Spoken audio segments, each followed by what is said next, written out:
know. I thought I didn't know. I thought I didn't know.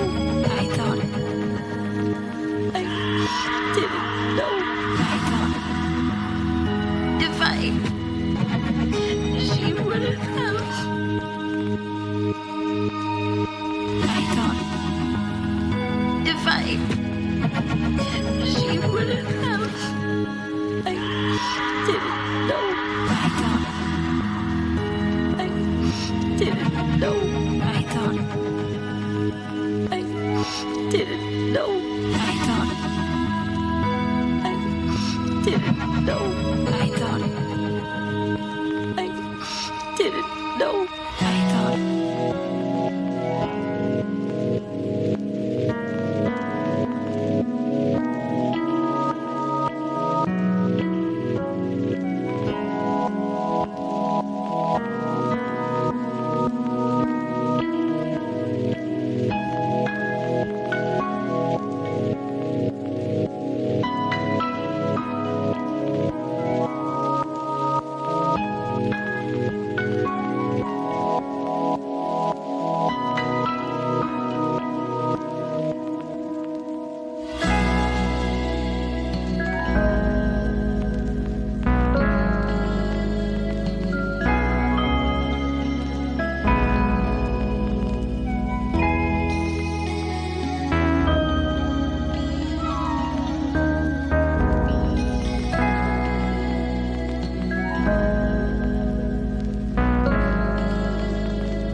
The boredom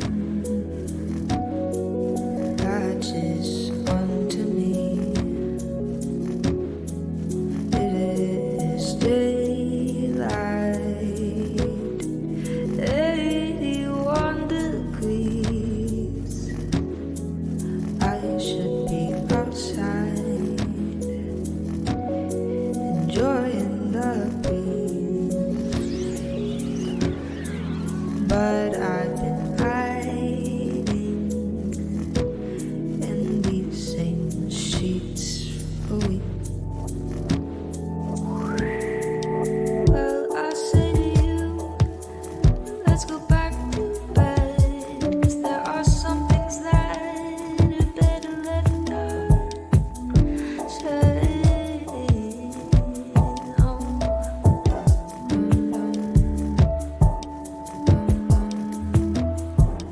Well, this medication's strong, and if you didn't know, I guess you always have to try before you know.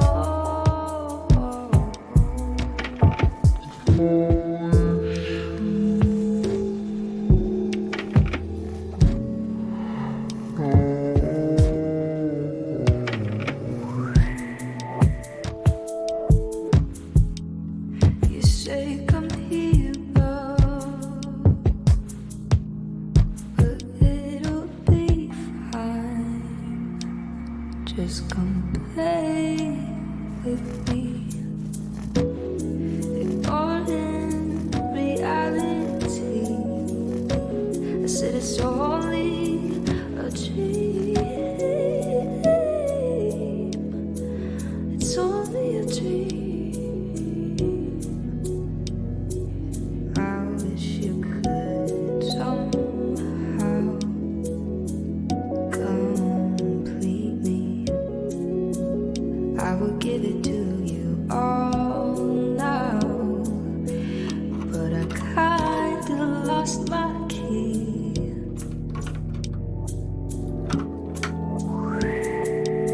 I've been hiding, but I kinda lost the dream.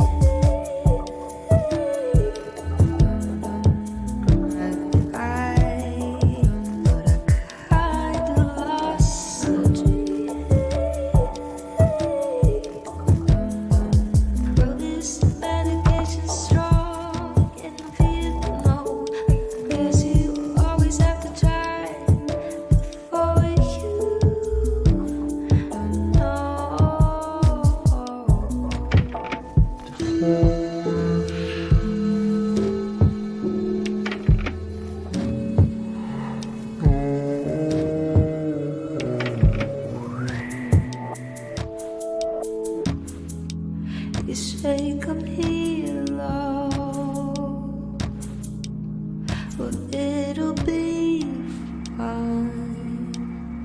Just talk to me.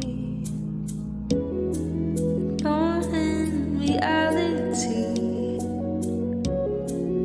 It's only a dream.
Hey guys, how's it going?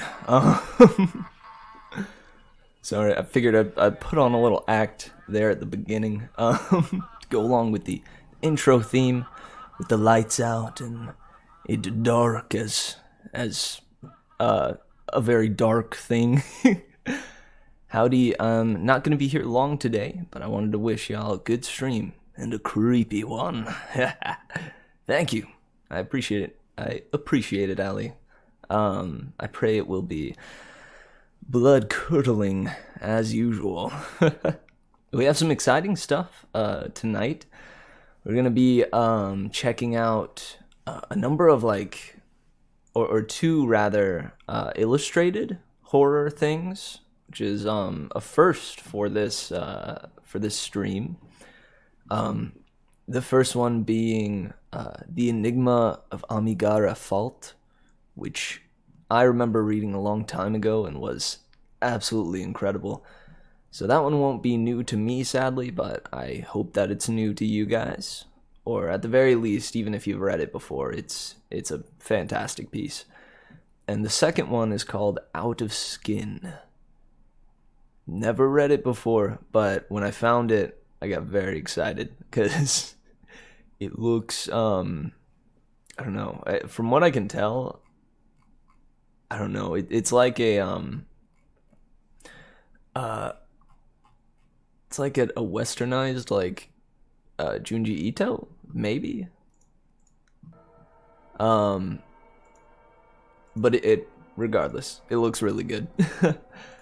um, so yeah, how's everybody doing though? First of all, it is late in the night, and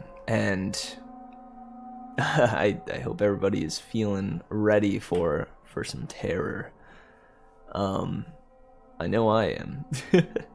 Also, the stream is starting so late tonight because I'm desperately trying to finish up the sci-fi theme intro, or the intro theme for the sci-fi streams, because it's taken like a lot more hours than I had anticipated.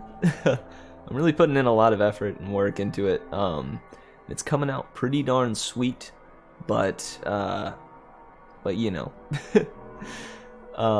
it is taking like a good amount of time. Again, I was working at it like right up until the stream yet again. Well, Snoopy on fire is looking pretty cute. No doubt about it. Oh, dude, he's on fire.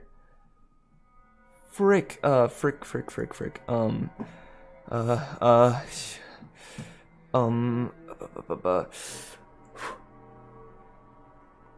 Much better. Okay. Sorry about that. I didn't even realize. Frick. And hey, today's intro was pretty darn cool. Thank you, May. I appreciate it. That is my, I actually crafted that song with my own two, hands. And yeah, I made it for the intro, and I think now I'm gonna be, like, doing, that little, like, act at the start, just to get everybody in the mood, you know? Get myself in the mood, too. Oh, frick, you want him on fire. Oh, I'm sorry, Snoopy. You heard the people. That was a horrible snap. It worked anyways. Good stuff. Well, heck yeah. Sadly, Snoopy's gonna go away for the first story that we have tonight. We're gonna go ahead and jump on over to that. Oh god. That was Inception for a moment. My bad. But he must take a back seat for a little while so that we can view the little comic we got here. So I'm not entirely sure how this one will go. You know, normally I will read it with my own voice, and that's kind of all that happens. You know, you get my voice, and occasionally I'll put the actual story on screen, but in this, there's gonna be some pictures to go along with it. I'm gonna do a little, I'm gonna take a note from Picture This, the story that was recommended by Omni Whale Lord, and say, if you have a sensitivity to disturbing images and scary and dark subjects, please come back tomorrow or the next day, and we'll be streaming some stuff that is more your style, probably. But otherwise, stick with me and experience the horror along with me. So, without further ado, this is the Enigma of Amigara Fault.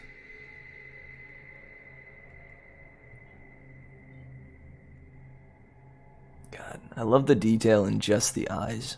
It's so good. Not too long ago, there was a great earthquake in H Prefecture. Several towns and villages were devastated. Following the earthquake, a large fault was discovered near the epicenter. The fault was deep and several kilometers long. On the north slope of Amigara Mountain, this was the sign of the beginning of this strange incident. Let me know if I'm going too fast or anything. Yeah, dude, these drawings are ridiculous. Dude, man, is walking along. Am I still on Amigara Mountain? Been climbing for a while, but I still haven't seen anything.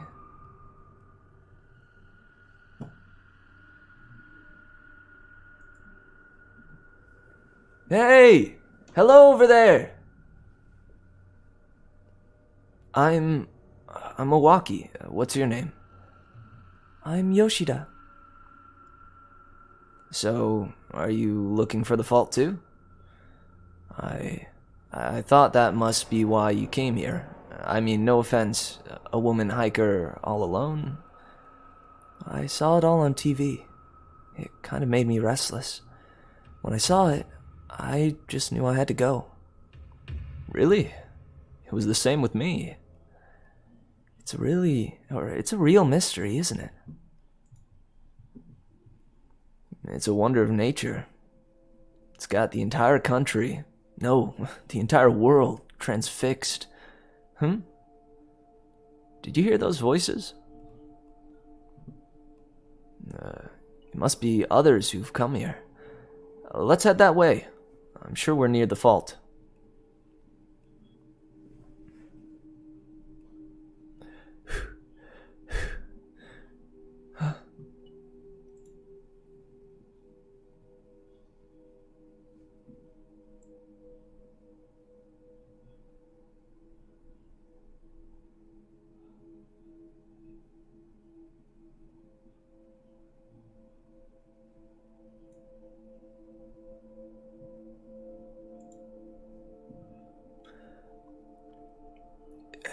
It's just like how it was on TV, but a lot more powerful.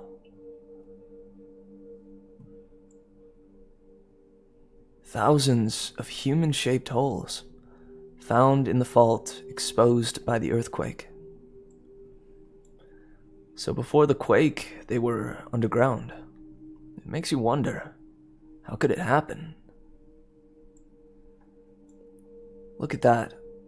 Maybe they're university researchers? They're checking out the holes.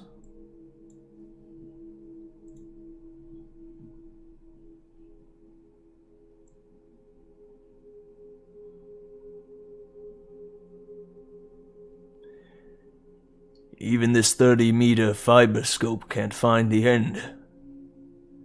How deep do you think it goes, Professor? It seems to curve off inside the mountain. In any case, it's impossible that this could be a natural formation. Someone must have dug them out from inside. But how could you dig the shape out of such a solid rock?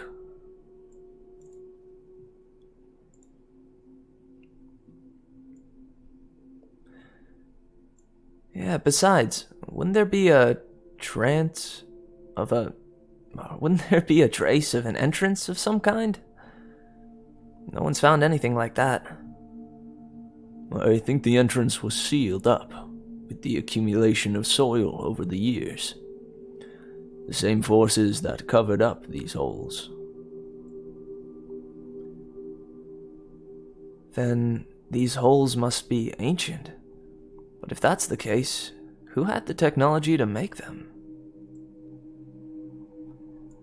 And what purpose did they serve?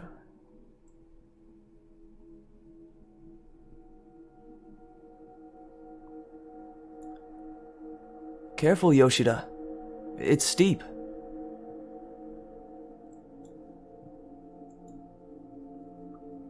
What are you doing? You look like you're looking for something. I saw it on TV. What? What did you see? I saw it on TV. I know I saw it. One of these holes. I only caught a glimpse of it on TV, so I came here to make sure about it. But now that I'm here, there are so many holes, I have no idea where it is. So what's so special about this hole? It was in my shape.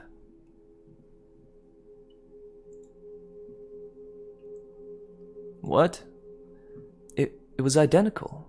No, it went beyond that. That hole was my silhouette. It was based on me. I swear, I'm serious. What are you saying? These holes are supposed to be thousands of years old. Oh, these holes are supposed to be thousands of years old. How could they have based it on you? That's kind of egotistical, don't you think? I'm not joking. Don't make fun of me. I knew it was me. It doesn't have to make sense. So you too. I felt the same way after I saw it on TV. I came here to look for my hole. And my name is Nakagaki. It's an unbelievable phenomenon. Most of us came here for the exact same reason. We're all looking for our holes. And I finally found mine.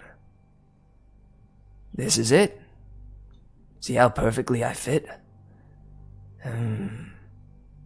You look like you don't believe me. Well, I don't blame you. I'll prove this is my hole right now. Just watch me.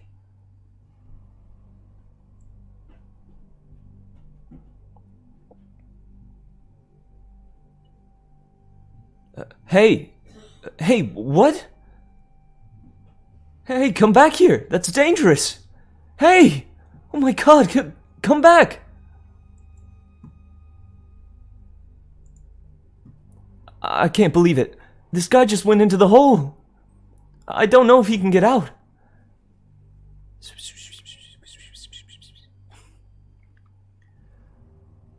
A crowd gathered around the hole, shouting, but Nakagaki did not come out. Professor, we've been searching for him with the fiberscope, but there's no trace of him within 30 meters. He must be further down. This is an emergency. We have to do something. Let's call in the rescue squad. We now have this update on the man who disappeared into one of the mysterious holes. Over 3 hours have elapsed since his disappearance. A rescue squad is attempting to enter the hole. One of their members, 5'2", is 5 feet 2 inches tall. He is trying to go in. He must have been crazy to go in there. Night has fallen, and there's no sign of the man who went into the hole. The 5'2" rescue squad member had to retreat after going no more than 5 meters into it.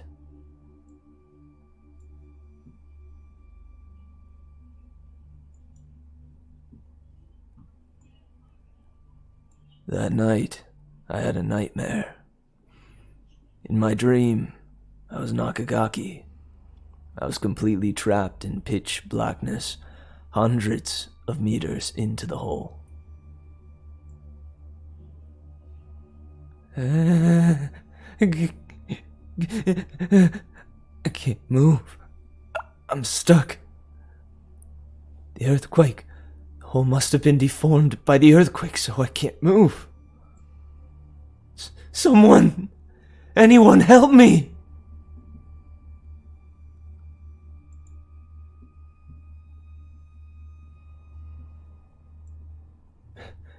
Thank God. It's morning. It was a nightmare. Is he still down there, writhing naked in that hole? Or maybe he got rescued. I'll go find out. You're up already? Do you know what happened to Nakagaki? He's still gone.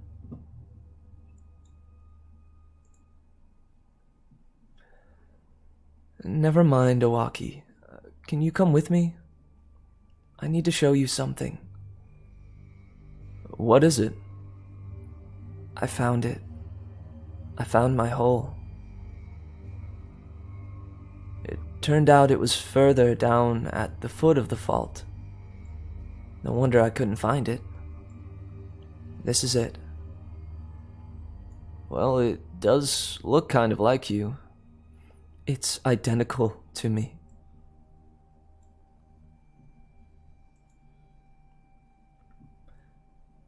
Yoshida, was it? Yoshida, what is it? Why are you shaking? I'm scared. I'm so scared. This is my tunnel. They dug it for me. It's just a coincidence. It just happens to look a little like you. No. This is my tunnel. It was made for me to enter. It's been waiting for me to enter all that time when it was underground. And when I go in, I'll be trapped in this hole. It has been a full day since the man who walked into the hole has disappeared. He has vanished without a trace. Hey, look over there. What's that kid doing? Hey, what are you doing? Get down here before you hurt yourself. This is my hole. It was made for me. I have to go in. Tell my mom goodbye. Hey, wait. Somebody stop him. I can't believe it. Others might follow him now and enter the holes. Oh no! Look over there. Someone else just went in. Here too. Quick, get them out.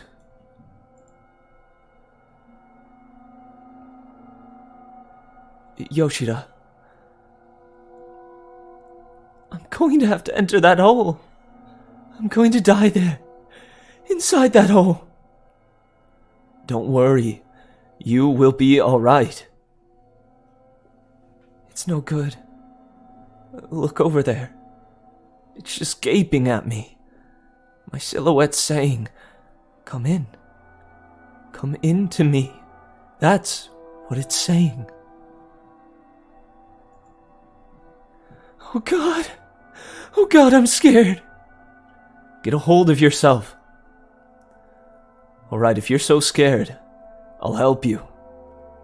I'll fill this hole up. Just watch me.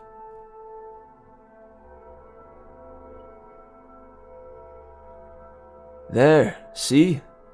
Now you're safe.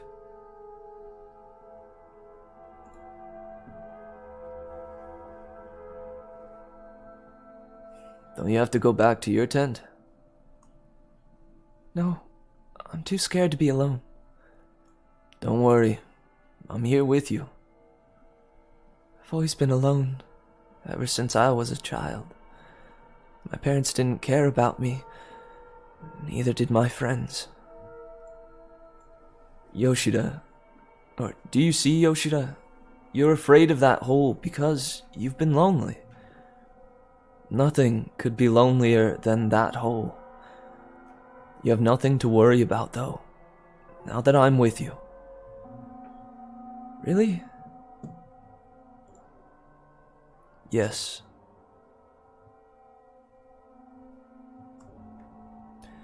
That night I had another nightmare.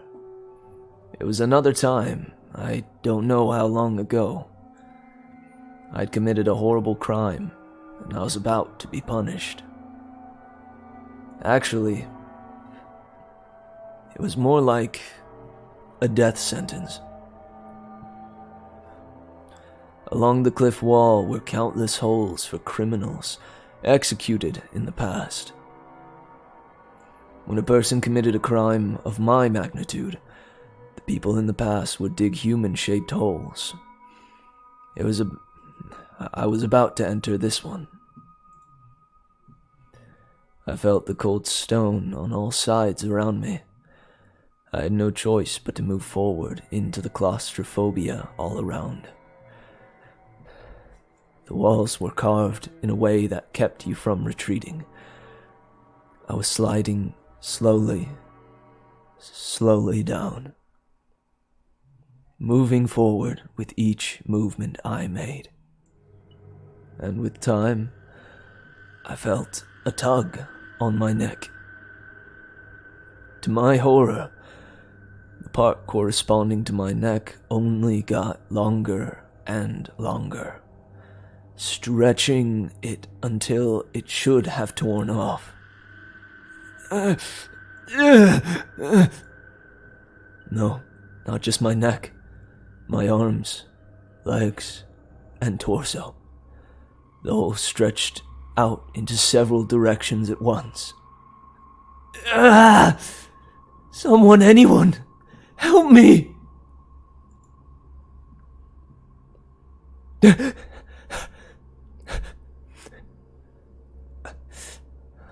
Another nightmare. Huh? Where'd she go? She can't have gone far in the dark. No. The rocks. She took them out. She went in the hole. Hey, Yoshida! Come back! Damn. Why? Why'd you do it? Why?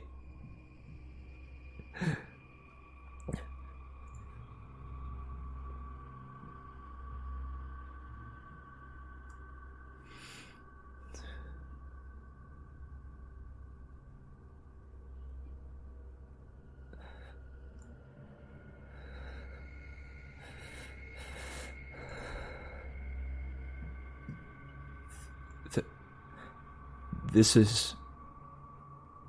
is my hole.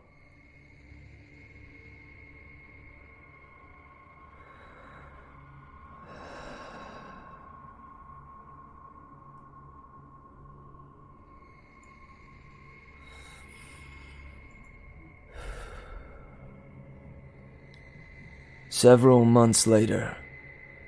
Professor, here it is. Just as the climber informed us.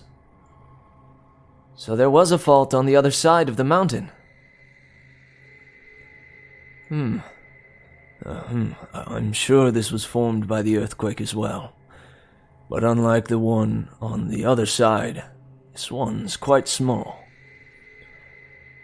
There are holes, but they're not human-shaped. Take a look at this. There are holes, yeah, but they're not human-shaped. Don't really have any form.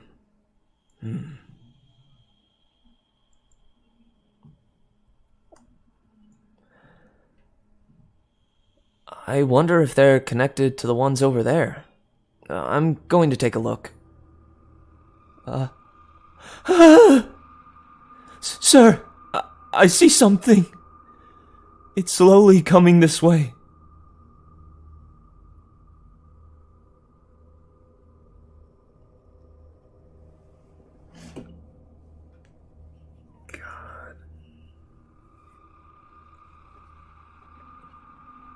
Dude, this final image.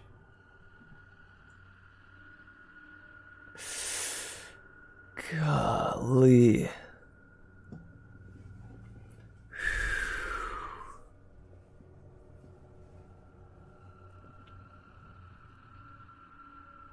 Well, guys, that was the Enigma of Amigara Fault.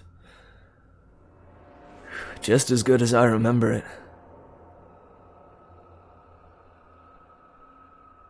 Man alive. Why do you think it draws them in?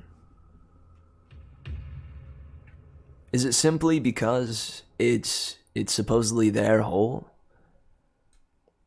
Simply the shape that draws them towards it? Because, I mean, the girl was terrified. right?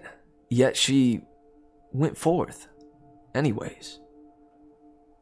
Have you read it before? Because that is a pretty... wow.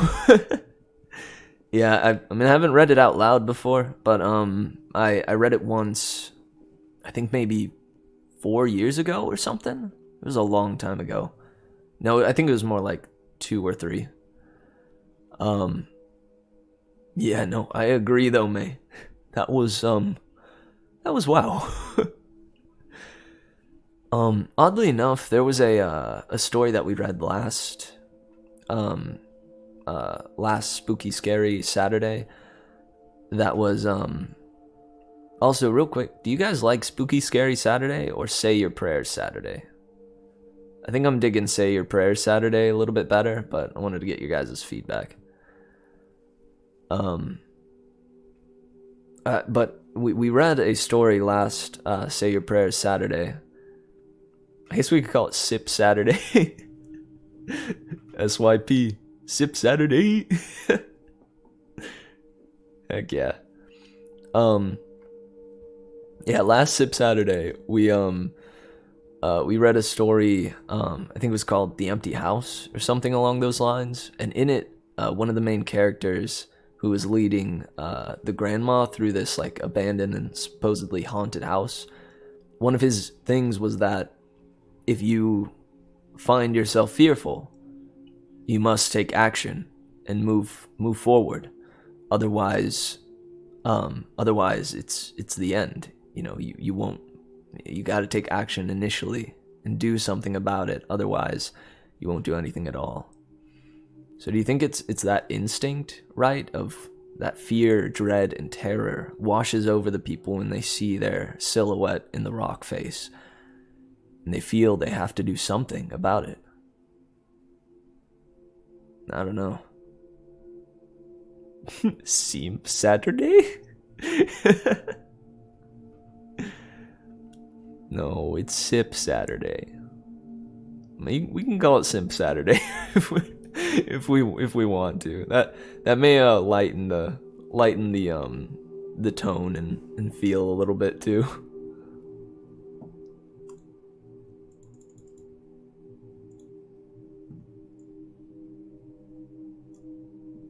God, dude.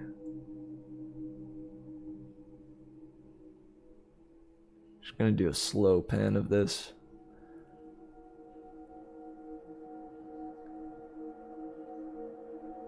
And it's like, it's somewhat simple too. Yet the perspective and whatnot makes it so good. Good morning. Good morning. What's up, Victor? Welcome, dude. We're reading some spooky comics today to start things off. I hope you didn't miss this one, because this one was freaking very good. Dang, man, yeah. But I don't know, what are you guys' thoughts on that? That it's, you know, that instinct where when we feel fear, we our first instinct is to take action, right? And in this case, you know, the only thing that they can think to do is walk in, I guess. You know, I wouldn't know what else to do either, I guess. You missed it. If you want to check it out, though, it's called The Enigma of Amigara Fault.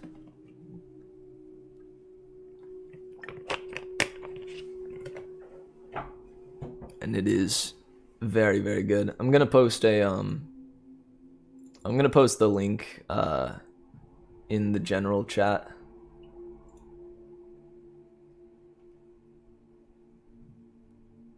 Yeah, let me go ahead and do that now while I'm thinking about it. There it is. So yeah, if you guys go to the Discord, it'll be in the Merry Messages. Boop.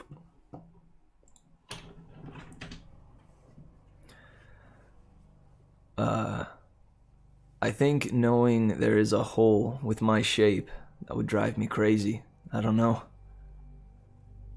A wow story. Truly, truly.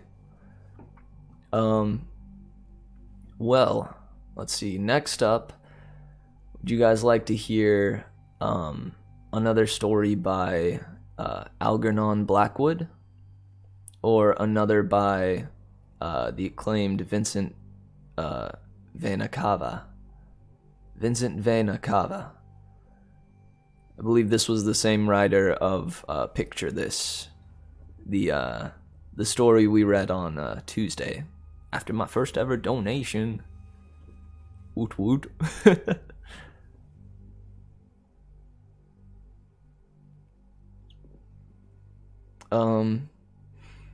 Heck yeah. Which one do you guys want to hear? This one's called A Favor for a Favor. It's, I think, the longest of the ones that we have today. The other one is fairly long too. It's called The Yellow Wallpaper by Algernon Blackwood. That's such a good name. I still can't get over how good of a name that is. That must be like a writer name, right? Like a alias. I don't know. Well, I think I choose to hope that actually is his name, because that's badass. Oh, have you have you read Picture This? I wouldn't doubt it. There's apparently this Vincent Vanacava guy is quite I don't know, quite the good writer. Or not apparently. I know he's a good writer. Frick. I read Picture This. Though, yeah, frick. I knew that. Oh snap. Hello, new people. I don't know, I saw the viewership jumped up. Welcome. We are reading various spooky tales. You just missed The Enigma of Amigara Fault. Sadly. The link to it is in the Discord though. If you do want to give it a read yourself, it's a truly chilling tale. As May would say, it's a wow story.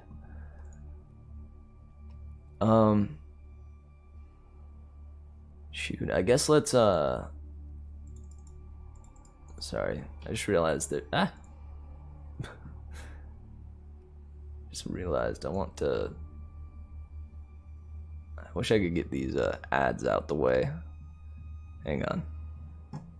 I can fix this.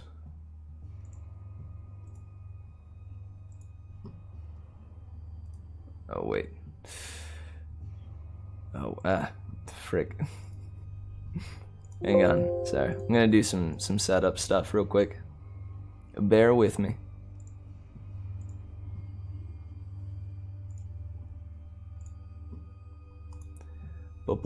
Bear with me, please.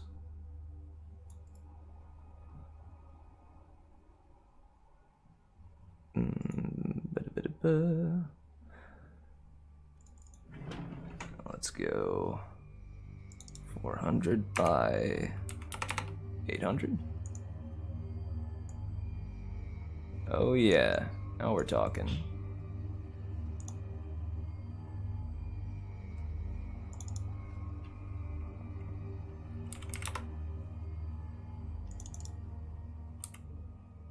$870.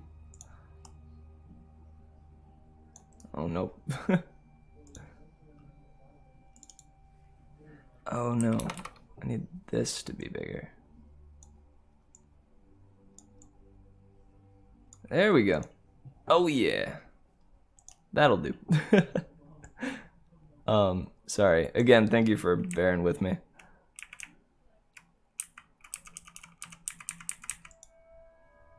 Alright, good stuff. Well, now that I have this set up, let's go ahead and jump into this one. Let's get terrifying.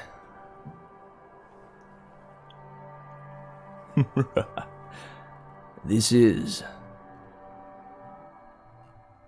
A Favor for a Favor by Vincent Venacava.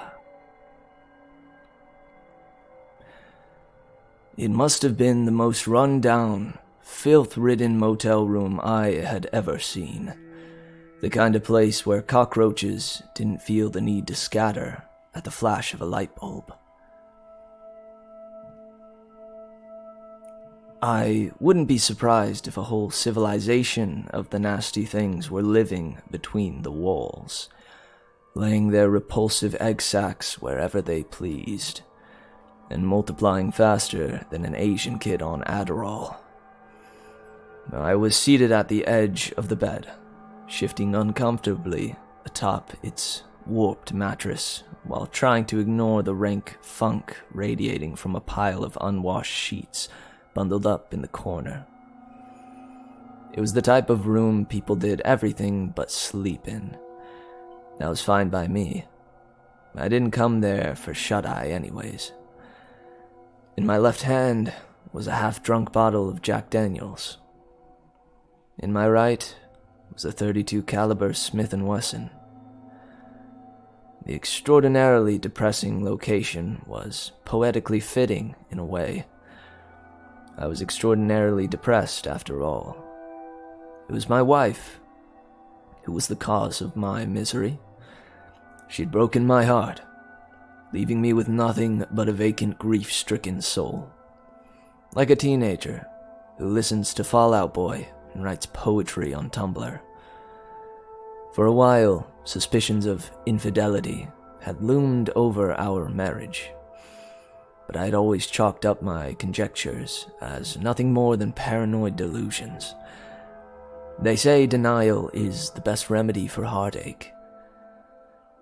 It wasn't until I stumbled across a series of implicitly sexual emails between her and the pastor of our church, a married man in his own right, that I was faced with the morbid reality of my wife's secret sexcapades.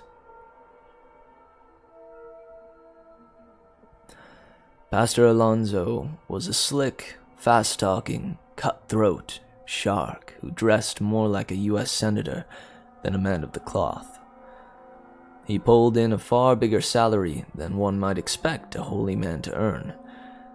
A lot of people would be surprised to find out just how profitable the preaching business can be, especially when you head up the second biggest megachurch in California. Alonzo had a taste for life's opulent luxuries and wasn't afraid to flaunt it. It wasn't uncommon for him to drive a Mercedes-Benz to church or show off his collection of Rolex watches during Sunday services. I guess that's why my wife gravitated towards him. She always did have a weak spot for material things. There was one thing that all the pastor's money couldn't buy him, though. Kids of his own. His wife, Darcy's on-again, off-again battle with the Big C had thrown a monkey wrench into his plans to start a family. Recently, her cancer had taken a turn for the worse, and while she lied up in the hospital on her deathbed, the pastor and my wife were getting together for some extra Bible study sessions. When I confronted my wife about the emails, things got ugly. Names were called, expletives were hurled, and threats were thrown out, by her mostly. She explained to me that the pastor invited her and the kids to move in with him once Darcy passed, and often an offer my better half had accepted. She said she was going to give him the family he always wanted. My family. I didn't have the money to fight a long drawn-out custody battle, or hire big-time lawyers, but Pastor Alonso did. Couple that with the fact women usually win these kinds of disputes, even if they don't always deserve it. and you can see why things were looking so bleak for me.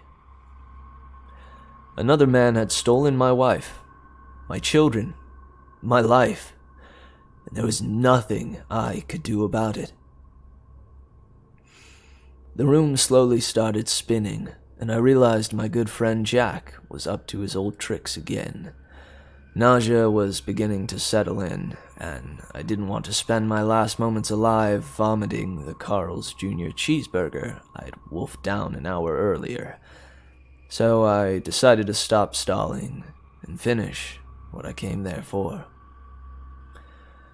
I placed the revolver's barrel in my mouth and rested my finger on the trigger. In case you were wondering if my life flashed before my eyes, allow me to be perfectly blunt. It didn't. I was thankful for it, too.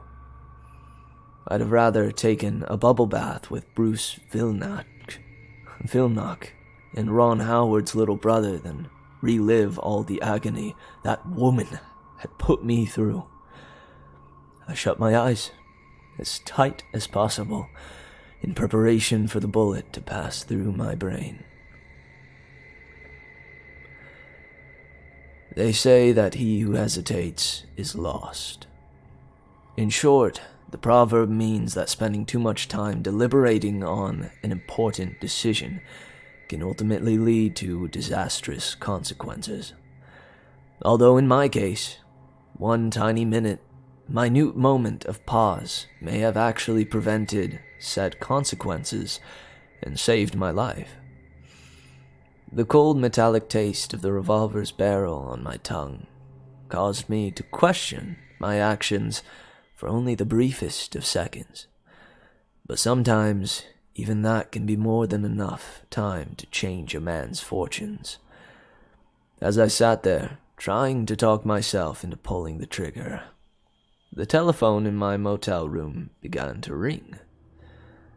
I slid the gun out of my mouth.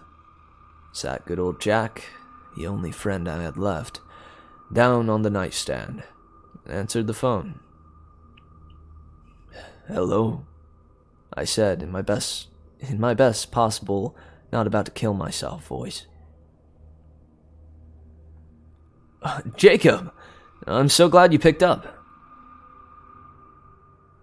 "Oh, Jacob, I'm so glad you picked up." I had no idea who the voice on the other line belonged to. I never heard it before, but whoever it was, they seemed to know me.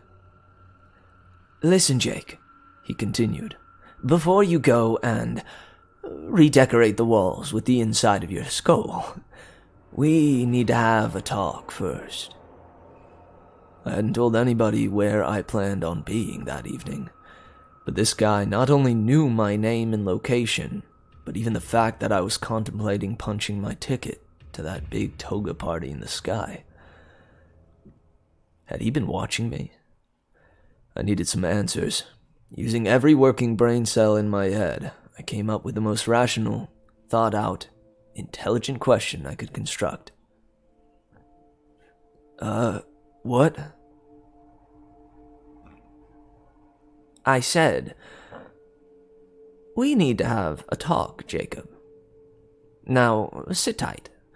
I'm on my way over to your room right now." And with that, he hung up the phone. I stared blankly at the wall, completely dumbfounded, my mind still trying to process what happened. I wondered for a moment if I had just been the victim of a prank call. It seemed from our short conversation that the guy on the other end of the line had been watching me. My first inclination was that he might have been some sort of pervert. After all, the motel wasn't exactly a 4-star accommodation, and I did notice that the place looked to be a magnet for weirdos, freaks, and other types of seedy characters when I checked in. I took a swig of liquid courage. For some reason, I always felt braver when Jack was around.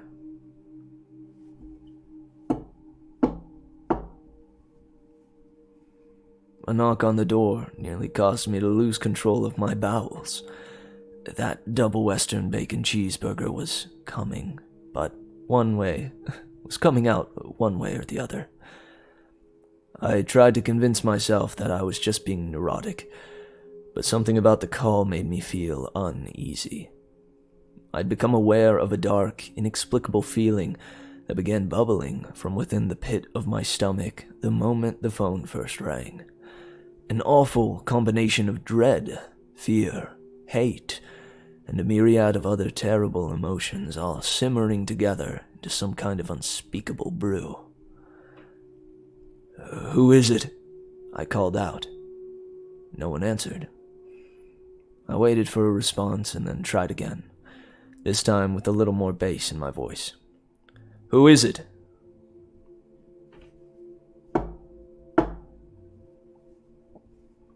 I stood up from my bed, tucked the gun into the waistband of my pants, and zipped up my jacket, making sure it was properly concealed before making my way towards the door. "I said, who is it?" "Housekeeping."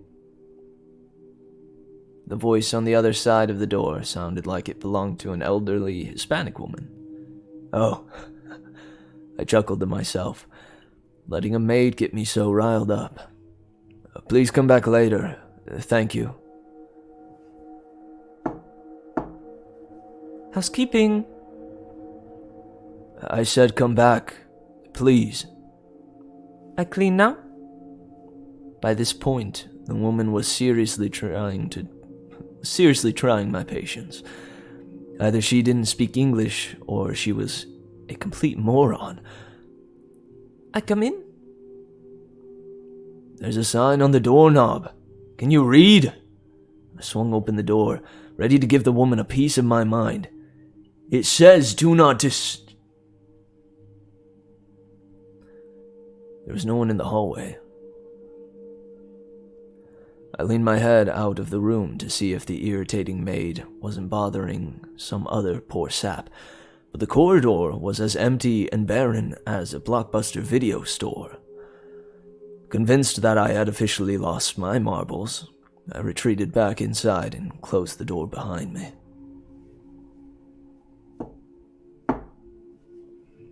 Not a second later, the knocking started up again. "Housekeeping." "Go away!" I shouted at the top of my lungs. Where had she come from? Just moments earlier, I was alone in the halls.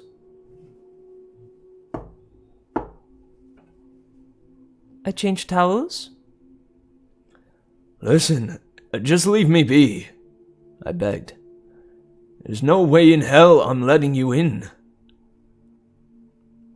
It was getting harder and harder to ignore that strange, dark sensation that was still stewing inside my stomach.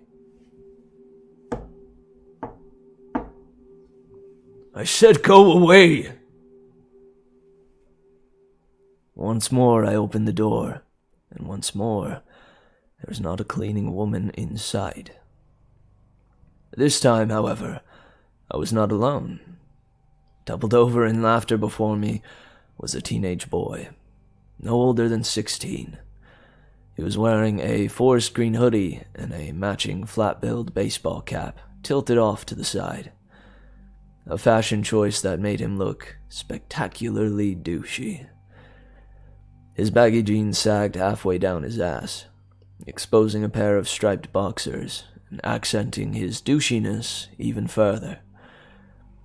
A black bandana hung out of his back pocket, as if he was some kind of gangbanger.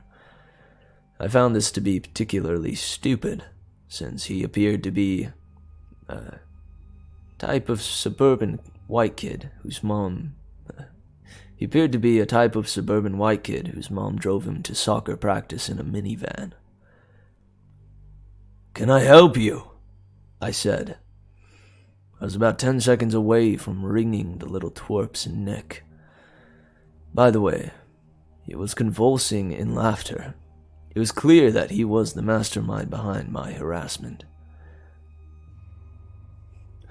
Oh, man. He managed to squeeze out between breaths. You should have seen yourself. Oh, you look like you just got caught with your dick in the family goat. What? The boy wiped a tear from his eye and took a deep exhale in an attempt to rein in his laughter. Damn, did that go over your head?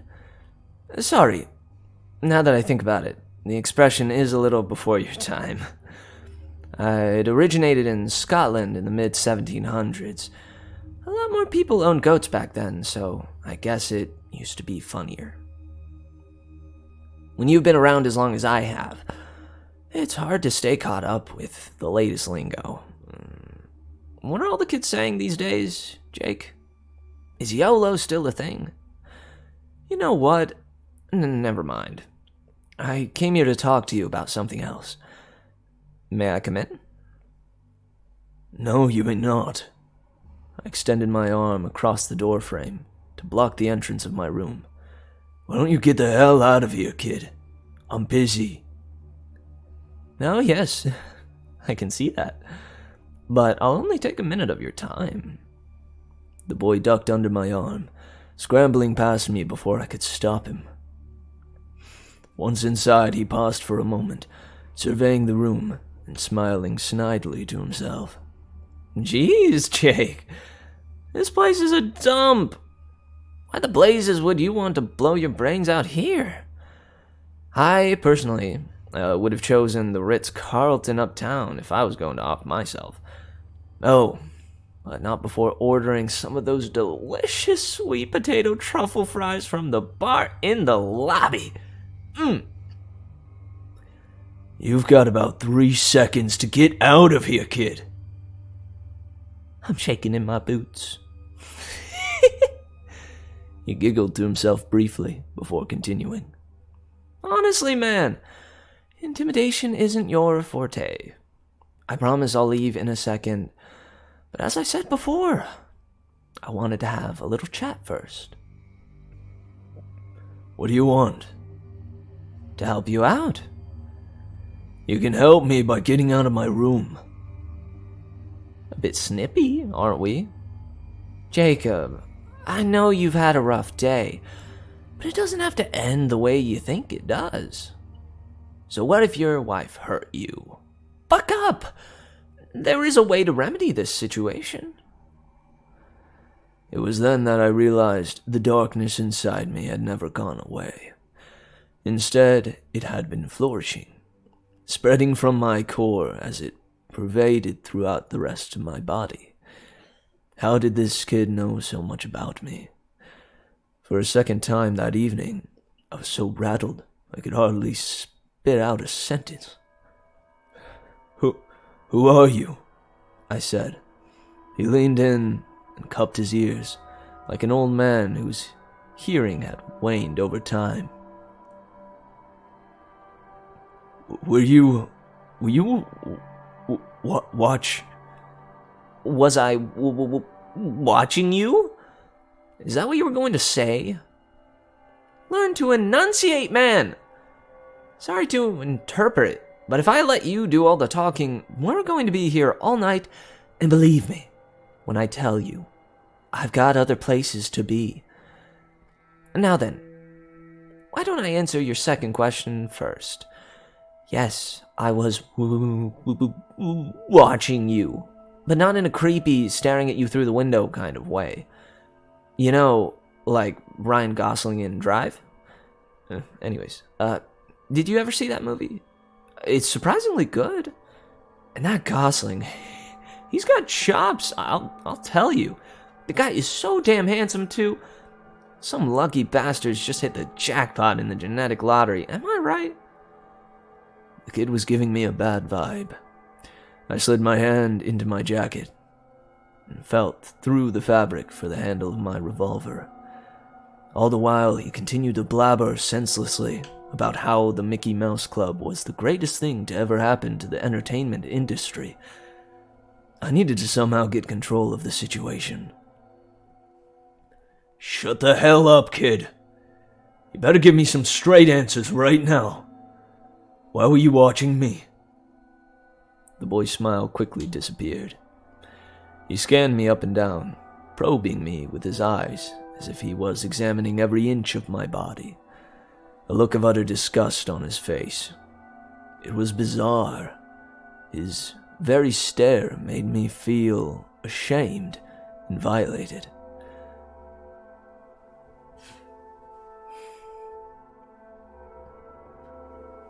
More questions, huh? First off, you should probably make sure the hammer isn't cocked on that little lemon squeezer of yours. You're going to shoot your dick off, and then you'll really have a reason to kill yourself. Somehow, he knew about the gun I was hiding under my coat. I unzipped my jacket and pulled it out from my pants. He was right. I had left it cocked. I was watching you because I saw a doomed soul, a lost spirit, so to speak, who was about to let the bad guys win. I just couldn't bring myself to allow you to do it. He moseyed over to the television and dragged his finger down the screen, leaving a spotless streak across the otherwise dust-covered glass. Take it from a guy who's been there before. I know exactly how you're feeling right now. I too have been betrayed by someone I loved, cast down and thrown out in favor of another.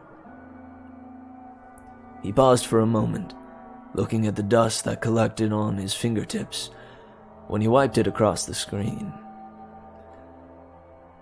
But I haven't answered your first inquiry yet, have I? Who am I? Well, that's a loaded question. I'm a man of many epithets. Over the years, I've been known as the bearer of light, the son of perdition, even the proud one. In the story he once wrote, Washington Irving referred to me as Old Nick. I've been anointed a prince, while at the same time branded a beast. You're telling me that you are the... Pleased to meet you. Hope you guessed my name. But that's impossible. Why? You go to church, don't you? Is it so hard to believe that asinine little book, the one you people so arrogantly proclaim to be God's true word, actually got something right? Don't go patting yourself on the back for being a Christian, though. The Bible's filled with more half-truths and garbage than a supermarket tabloid, believe me. I was completely taken back by what the boy was saying. A couple minutes earlier, I was getting ready to lodge a bullet in my brain. Now, I was talking to a teenager who had just declared himself to be the embodiment of evil. If you're the devil, I asked, then why do you look like a kid? Why not? I do as I please. I can appear as whatever or whoever I want. You think this is weird? Once, I made myself look like a snake just so I could talk to a hot naked chick. Yeah, but it doesn't make any sense. Neither did Carlos Mencia's comedy career. But it happened anyways. By the way, I assure you I had nothing to do with that. He shook his head. I suppose it's proof you require, eh? I miss the old days where you people would blindly take me for my word. It made it so much easier to cheat at poker. The boy gave me a mischievous wink. All right. Why don't you pick up the phone? There's someone who needs to speak with you. Not a second later, a shrill, ear-splitting sound cut through the motel room. The telephone on the end table was ringing. I shot a skeptical look over to the teenager. He was holding his hand to his ear, as if there was an invisible phone in it. "Hello?" I said as I picked up the call. Housekeeping. I clean now? As the boy's lips moved, I could hear the cleaning woman's voice over the telephone. No hablo inglés. No hablo inglés. I come in? He burst into a fit of laughter. I was floored. I tried to play it cool, but I'm certain he could read the shock on my face. Check this one out. He cleared his throat. I'm leaving you, Jacob. Oh. Check this one out. He cleared his throat. I'm leaving you, Jacob. Now he sounded like my wife. Pastor Alonso has a bigger house than you. As a matter of fact, that's not the only thing that's bigger. This sent him into another round of giggles. After he had his laugh, his voice returned to normal.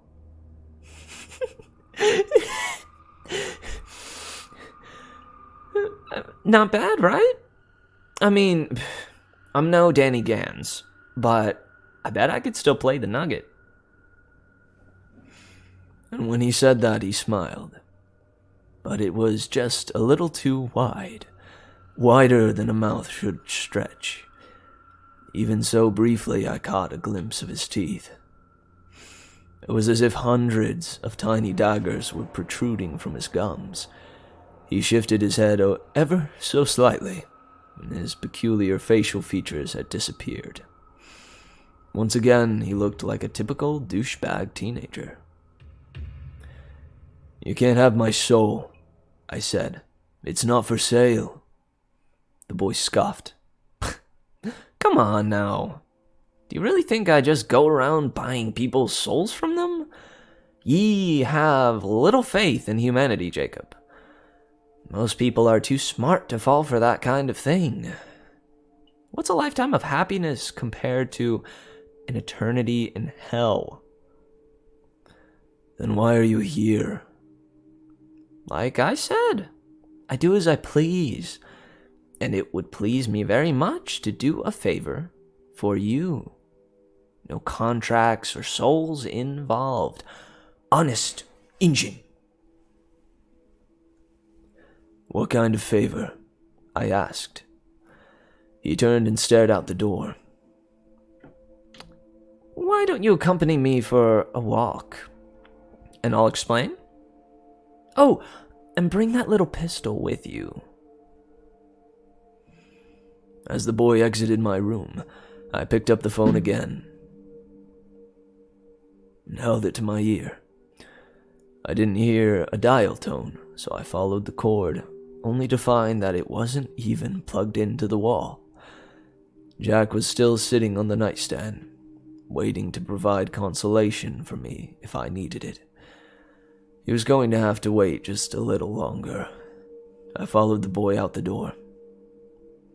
I caught up to him halfway down the hall, and together we headed down the rusty metal stairs that led into the parking lot. I see that you're in a bit of a bind, Jacob. Your wife of 15 years is leaving you for that idiot pastor and taking the kiddies with her. What were their names again? Oh, yes. Hunter and Elizabeth? Such darling children. "Leave my kids alone." The mere thought of him mentioning my kids sent my anger into a tailspin. He stopped halfway down the stairs and jabbed a bony finger into my chest. Listen here, tough guy. Just because I look like the lost member of the Backstreet Boys doesn't mean I won't turn into some sort of 10-foot-tall Lovecraftian monstrosity and bite your legs off if you continue to disrespect me. Capiche? I nodded my head. Good. I don't know what all the fuss is. I don't know what all the fuss was about anyways. I love children. I have one of my own. But it's so hard to find a suitable candidate to bear the Antichrist. There's something about heralding in a millennium of hell on earth and bringing about the apocalypse that turns most women off. The only people who ever volunteer for the job are nutballs and wackos. And trust me, Jake, I don't want no baby mama drama any more than you do. Trust me. I think he was making a joke, because he paused for a second and glanced over to me as if he was expecting to hear laughs. He continued talking once he realized I didn't find him amusing. If you ask me, you have 3 options. Option number 1. You go back to your room, blow your brains out, you never see your kids again, and your wife continues fucking the pastor. Ugh. Option number 2, you don't do anything like a pussy. Go back to your boring and now lonely existence.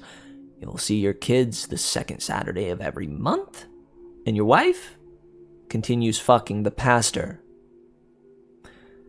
I suppose this is where you tell me about option 3. When we made it to the base of the stairs, he gestured towards the parking lot, indicating the direction he wanted to walk.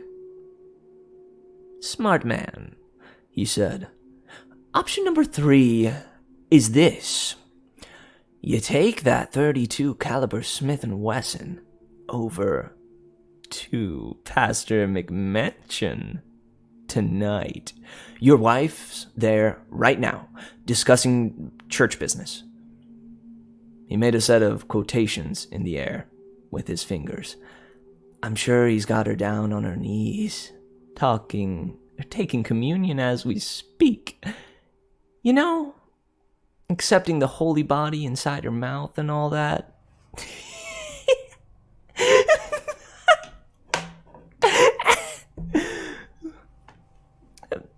Oh, okay. Oh, okay, I get it. But that's a terrible joke. We aren't even Catholic. What are you trying to say? You want me to kill Pastor Alonzo? Kill the pastor? Kill your wife? Hell, kill his annoying little shih tzu while you're at it. You have to kill them, Jacob. Don't let them take your children from you. End their lives for trying to ruin yours. I do it for you, but no killing is one of the few rules I'm bound by on this miserable plane of existence. I have to admit, it was an idea that had crossed my mind earlier that night. More of a fantasy than anything. I never actually considered going through with it. But that would be a sin, I said. Now that I know hell exists, there's no way I'd do anything to risk damnation. Look who you're talking to, Jacob. Don't you think I have a little bit of pull down there? For this one particular night, I'll absolve you from your sins. Think of it as a get-out-of-jail-free card. You don't worry about the fuzz either. I have friends in high places. You won't even be considered a person of interest in the murder investigation. I couldn't believe I was even entertaining the idea. I'd become so engrossed in what the miniature Kevin Fenderline was proposing that I didn't even realize he was leading us to my car until we were standing right in front of it. So, it's not my soul you want. What are you getting out of this? Ah, I see. My reputation precedes me. Like I said before, I'm just doing you a solid, man. He stuck his fist out, waiting for me to bump it. I left the devil hanging.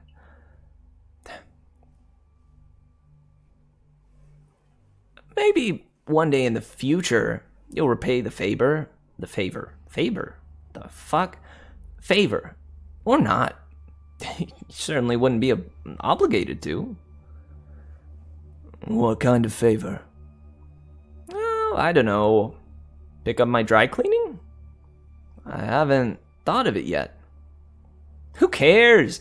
I may never even bother you after tonight. I reminisced back to when my wife and I were young. We were so in love, and now I was standing in a parking lot, under the neon lights of the world's dirtiest roach motel, letting the baby-faced demon talk me into murdering her. How did it come to this? She's my wife, I said. Part of me still loves her. I don't know if I could do anything that would harm the mother of my children. He rolled his eyes. Oh, and clearly, she loves you too. Why else would she be on her back right now, letting that idiot pastor plow her into next week? And when he said that, his voice got deeper. Oh, why else would she be on her back right now, letting that idiot pastor blow her into next week? And when he said that, his voice got deeper, 1,000 octaves lower than anything I'd ever heard in my life. The sound was maddening. It made me want to bury my fingers into my ear canals until my eardrums burst. Your adulteress, whore of a wife, sins with that slimy, two-faced, sorry excuse for a human being as we speak. If that wasn't enough, she plans on ruining you by taking your children. And for what? Because you don't have a big house or a fancy car? She used you until something better came along. And he did the same thing. He did the same thing to his wife. Hell is filled with men and women like them. Send them where they belong.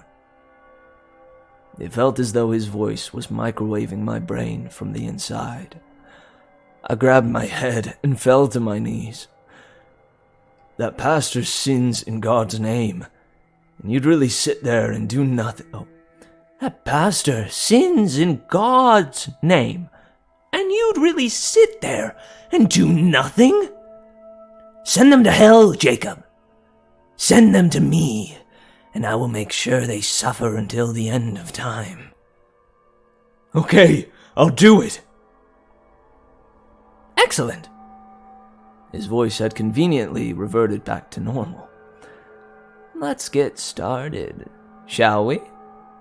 I'll meet you at the pastor's house.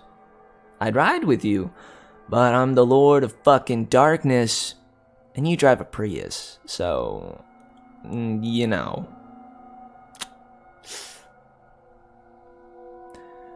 Even though he wasn't in the car with me, while I drove over to Pastor Alonso's home, I knew that I was far from alone. Every time I doubted my sanity, every time I started to question if what had transpired was even real, he was there, standing on the street corner, waiting at a bus stop, even watching me from the windows of other cars as they passed by me. I realized now that he was keeping an eye on me, making sure I didn't get cold feet. It came as no surprise to find him already waiting for me on the front steps of the pastor's massive home when I pulled up. He placed a hand on my shoulder when I got near and spoke some final words of encouragement to motivate me. Do it for your children, Jacob.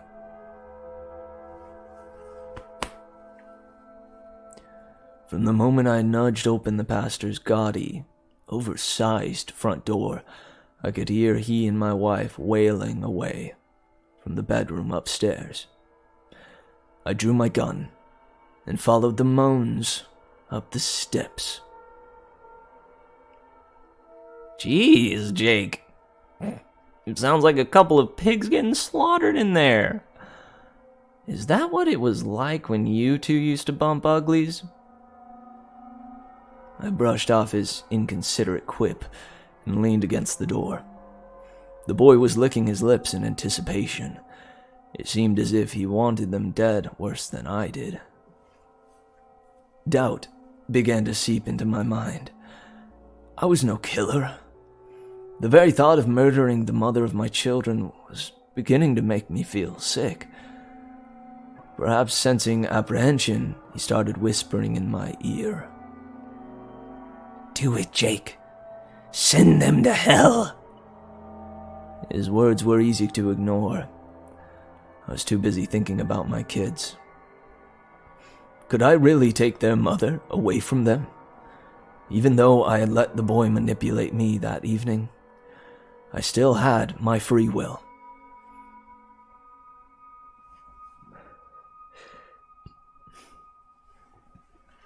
I knew that I had the power to walk out the front door if I wanted to. No one needed to die.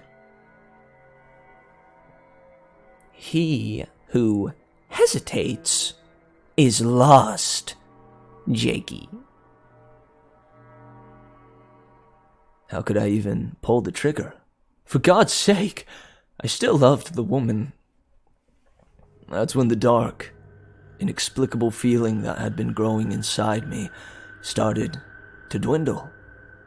In its place, I felt hope. Hope that maybe if I could talk to her, even hear her speak, I would come to my senses. Then, almost on cue, her voice rang out, resonating through the air like a magnificent melody plucked from the fingers of a master harpist. "Fuck me, preacher man!" I kicked in the door. My gun had 6 bullets, but it only took 3. It would have been 2, but I couldn't resist the opportunity to relieve the pastor of his holy scepter. It's strange how draining murder can be. All I did was point my gun and pull a trigger, yet my body felt like I had just ran a marathon. "I knew you had it in you, Jacob. But holy hell, I didn't expect you to blast off his pecker too." Oh, man. It wasn't his wisecrack that startled me. His voice had changed. It was deeper than the teenager's now, more dignified too. Perhaps most alarming, it was a voice I knew very well. One I heard echo off the stained glass windows of my church every Sunday for years. Pastor Alonzo's voice. I whirled around to see the man I just shot smiling at me from the doorway. "Relax," he said as he entered the room. "It's just me, Lucifer, king of the underworld, father of lies. Yada yada yada yada." I looked back to the bed. The real pastor's bullet-ridden body still lied motionless next to my wife's corpse. Their cadavers entwined within a set of tacky, blood-stained bedsheets. "Why did you make yourself look like Pastor Alonzo?" I asked. "Why does it matter? I do as I please." Before I had a chance at a follow-up question, the thunderous sound of the pastor's front door being slammed shut carried through the house and up to the bedroom. My heart began to race as a bevy of heavy footsteps made their way up the stairs. "What the hell is going on?" I demanded, but he didn't answer. The wicked grin painted across his face sent a wave of fright through my body. "Do you know what they're going to do to you in prison, Jacob?" he said. 2 uniformed police officers strode into the room. As the policemen made their way towards me, my panic began to intensify. All I could think about was wasting the rest of my life away in an orange jumpsuit and playing housewife at the behest of my cellmate, a tattooed skinhead named Knife Face.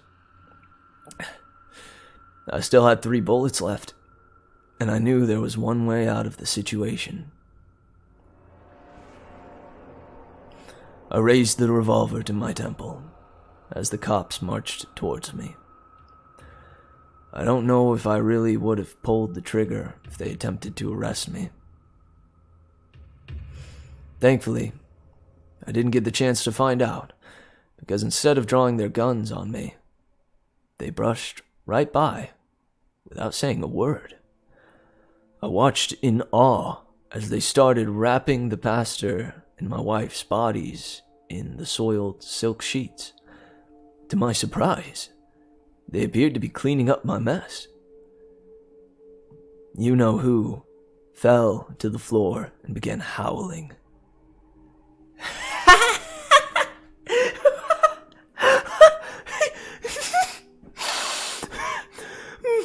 Now, you really look like you got caught with your dick in the family goat.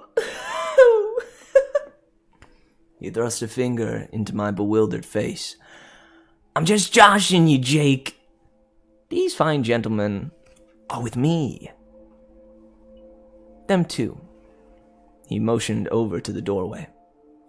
2 more men I hadn't noticed before, wearing plain clothes, but still brandishing badges, were waiting in the doorway.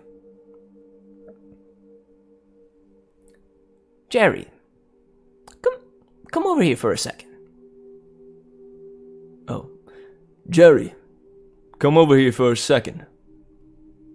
The older, heavy-set man sauntered towards us. His somber face and reluctant gait made him look like a kid who just got caught with his hand in the cookie jar. The no longer baby-faced demon patted him on the back.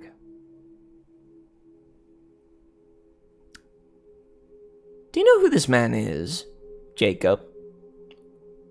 I shook my head. Jerry here is the head of the police department. That means he's very important. Pleased to meet you. Pleased to meet you, I said. I really wasn't.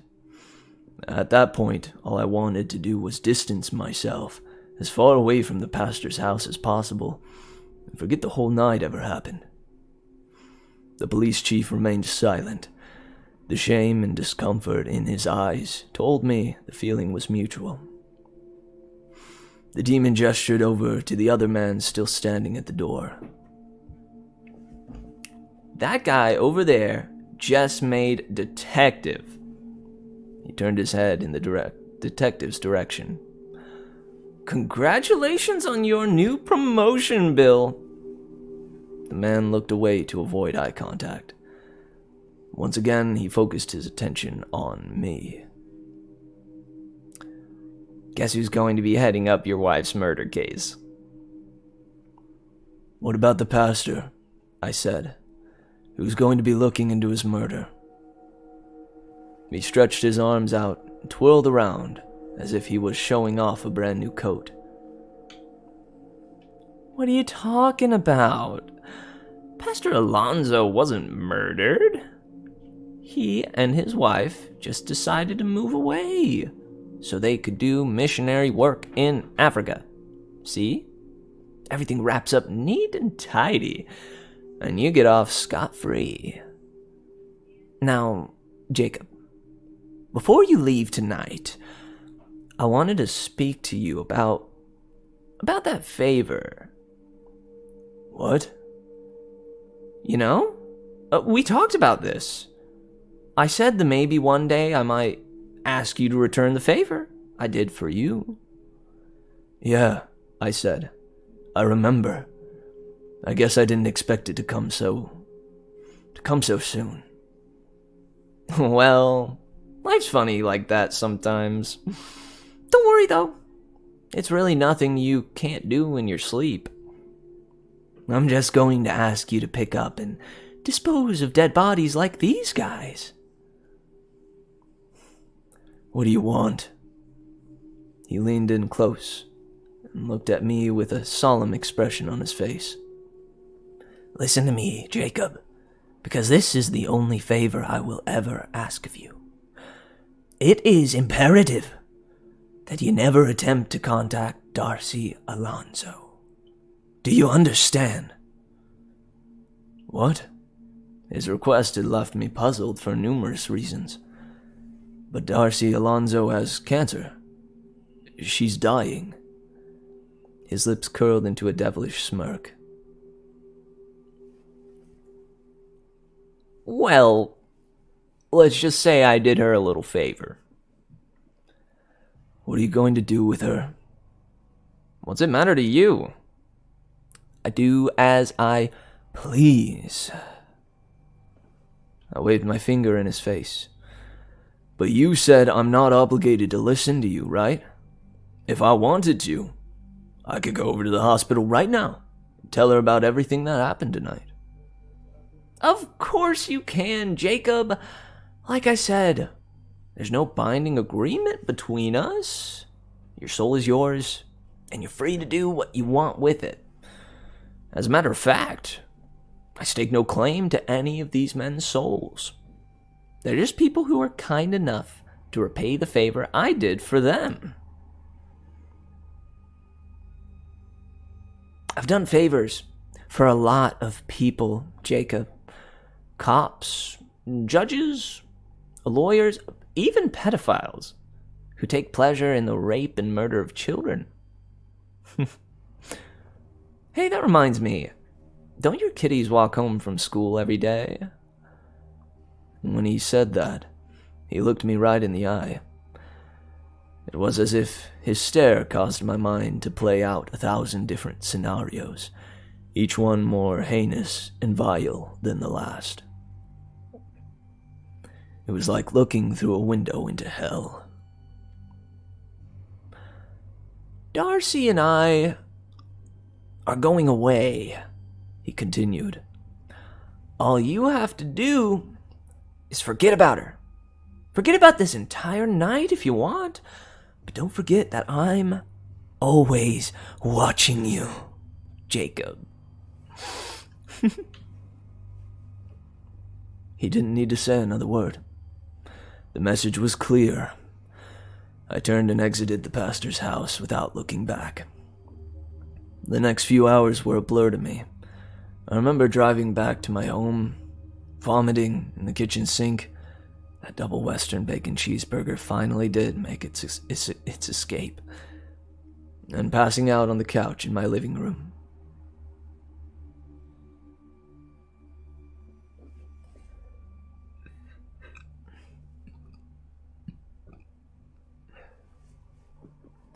My wife's body was found 48 hours after I shot her, inside of a liquor store dumpster. Just as you said, I was never even considered a suspect. Her murder was pinned on a 19-year-old kid from the barrio. It took no more than a week for the jury to reach a guilty verdict. He was sentenced to death. The kid is currently incarcerated and trying to appeal the jury's decision. But something tells me he won't have any luck. I have a feeling that I'm not the only person who has a favor to repay. Darcy Alonso checked out of the hospital that evening and was gone by morning. Word around the church was that she and the pastor had believed her miraculous recovery to be a sign from God. So, they set out across the globe to spread his message. But if you ask me, that story's a bigger load of bullshit than a politician making a campaign speech while rolling in a pile of fertilizer. 2 weeks after they left town, their house was put up for sale. It was hard for my children to lose their mother at such a young age. But they'll learn to get along without her. I like to think I've been doing a hell of a job as a single parent, cooking, cleaning, and taking care of them. It took a while for things to start to get back to normal for us, but the fact that they're smiling and laughing again makes me think that they're going to be okay. After about a year after everything happened, I received a green envelope in the mail. I didn't think much of it at first. It was the middle of December, and I had already collected dozens of Christmas cards. It wasn't until I tore open the envelope that I realized that dark, inexplicable sensation had made its presence known once again in the pit of my stomach. It wasn't the title on the front of the card that made me feel sick. Merry Christmas from the Alonzos. It was what I saw when I opened it. The message was just one sentence long, but it hit me in the gut like a body blow from Mike Tyson. The doctor says we're due to have the best Christmas ever.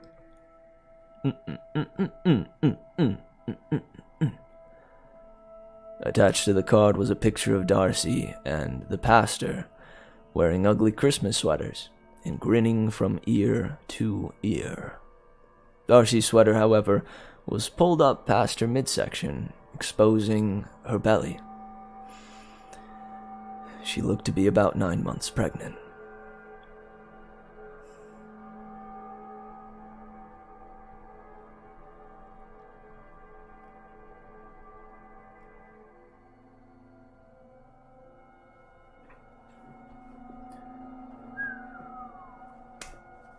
Well, damn, guys.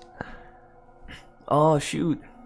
I'm sorry. The raid happened again while I was in the midst of my reading. Lucas, if you're still there, man, thank you so much. Honestly, like, it means so freaking much that you think to raid me, man. I don't know. I am flattered. And, yeah, just thank you so much. Oh, and also, May said, I got to go, buddy. Feels bad, man.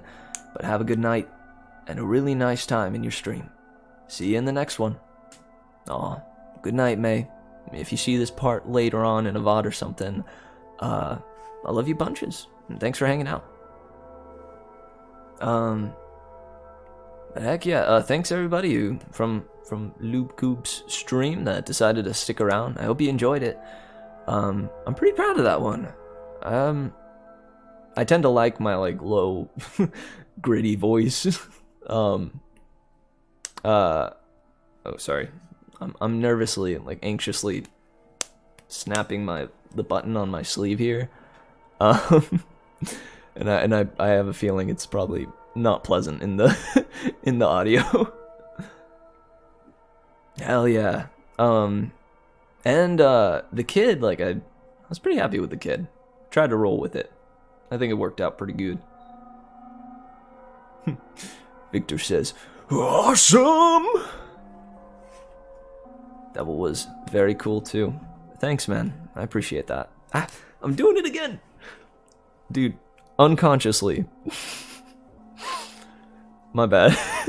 Can you guys hear that? The little like button clicking? I am sorry. Oh man.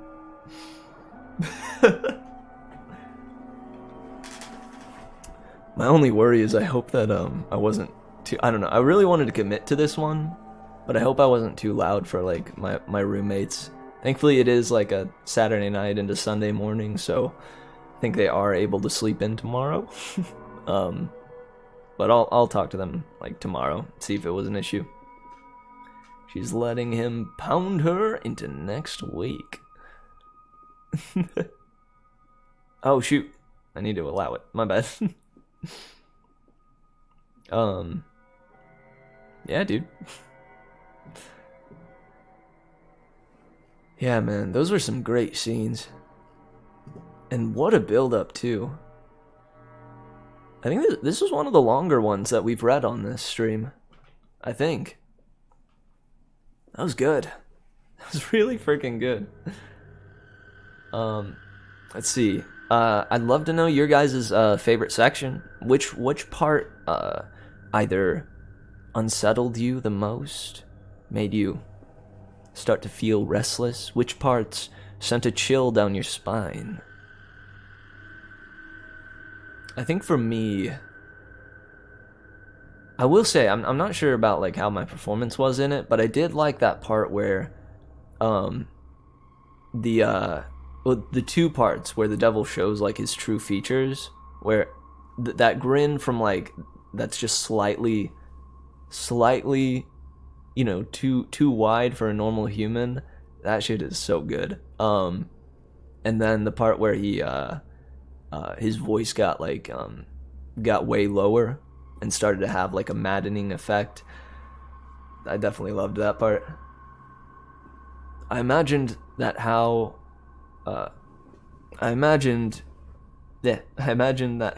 when a metalcore singer goes from high-pitched voice to like a demonic screaming. Hell yeah. The inner debate at the bedroom door was great. Yeah. Honest to goodness, man. That and I do apologize. I have not been practicing my female orgasm like voice as of late. So I gave it my best, but I think it came out a little sillier than I'd hoped. But yeah, man, that like lead up where he's like, the dread was like replaced by hope for a little bit, for just a little bit. You know, how could I like take away the dude, I know, right, Coleman? Freak, what have I been doing with my life?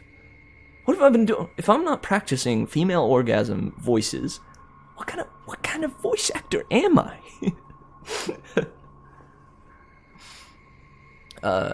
Should have went full scream. Oh, should have went to full scream so your friends could hear. Could you imagine? I mean, I don't doubt they could probably still hear me, at least vaguely. They're not too far off. They're like in the next room, or like the room across from me. But hey, it's only one night a week. Wink, wonk. Also, heck, like I'm digging like the lighting tonight. Normally, like I'd put like a really bright light from up underneath me in order to try to like do a like a underlit look. But it wound up just being like too bright in my opinion, you know? I think the natural, or like the digital light from the LED like light from the computers, I think that does pretty good.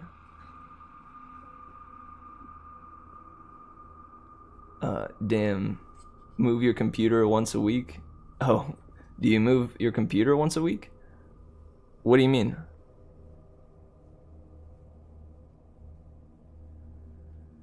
Oh, do you mean like, do I move it downstairs or something? No. My computer stays in one spot. No. Nah, I mean, I guess I could do that if I truly wanted to, but nah. No, I was just saying that like these the Say Your Prayers Saturdays / Say Your Prayers Sundays are only one night, you know. So if they get intense sometimes, like that's okay. I'm thinking, at least. I don't know. The people I rent from are super non-confrontational. So a lot of times, like, I do worry that they simply just don't say things to me because they want to be polite. But I'm a very like straightforward kind of guy, so that worry is quickly, I don't know, brushed off. Because if they want to tell me something, I expect and hope that they will, as I would for them. towards them. Saucy pastor man voice is only once a week. True, sure enough, man. I also love, dude, I think there's so much good like potential in like Bible and church stories for horror. Like this one did an incredible job with that. I would love to see like more adaptations just of like either famous like points in the Bible or yeah, like concepts throughout the Bible, or you know, something like that. I think it would be it would prove to be it could make a really good story. I don't know, ideas, throwing them out there if any of you guys are writers. Man, that was nice. Also, dude, I also loved the moment when the police officers come in, and honestly, it got me. I tend to like, especially if I'm reading it out loud, I tend to you know, really get like empathetic towards, especially if like it's from a first person or something. I tend to get really empathetic towards like the character and like really try to embody it and be in it as best I can, at least. And so when like it said that there was like a slam of the door and like a footsteps up the stairs, I was like, oh damn, he got tricked, pranked. But I genuinely didn't expect them to like just pass him by and start cleaning up the mess. That was good.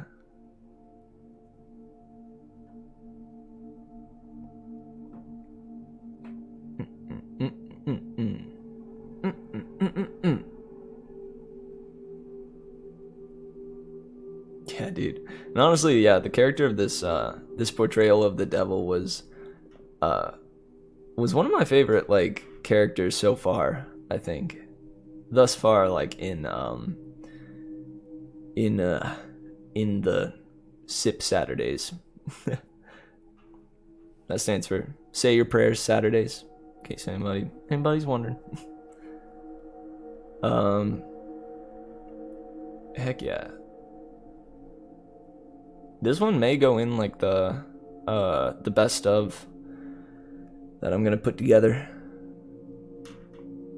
which I think I am getting to a point where I think I've compiled enough to like at least do the first best of video on my YouTube channel and post up, yeah, like a stream of just the stories, like without any you know, without any of like the side stuff of chatting and whatnot. Unless there's like a really funny moment like from the chatting parts or something, I may like throw in little gags and goofs if there are if there are any. Like this one. Nailed it.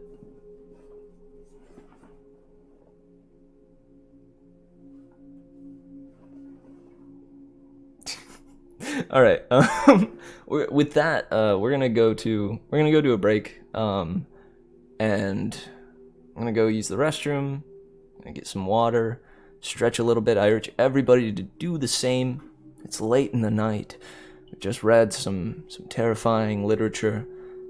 So get up and shake out your fears and return ready for I think what'll probably be our final thing for the night, which is the next graphic novel. I'll give you a little taste. Oh yeah. Oh yeah. Out of Skin. I'm excited for this one. Uh-oh. It's cut off a bit. Why is that? Okay. Oh, frick. I see. Sorry. I'm glad I noticed that.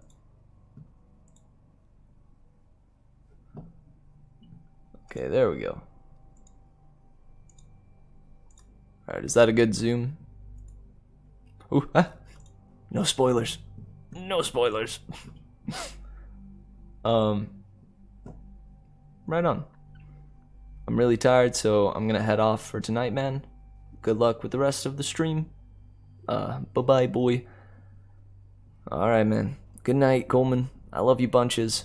And also, dude, like, sorry I haven't gotten to do, like, gaming recently. Like I said, I've been, putting in a lot of hours into my music. But I really hope we get to tomorrow. I love you, man. And sleep tight. Don't let the devils bite.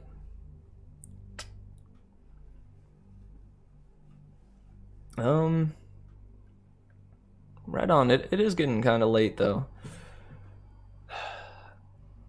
We've only been going for like about 2 hours, but maybe we cut the stream a little early. Not go for like the full length this time. Thanks, dude. Thanks. But this will be a little like, I guess like you at least get a taste of what we'll start out with next week. This one does look like quite a banger. I think that would be a pretty solid format. I don't know what you guys think, but if we did like a horror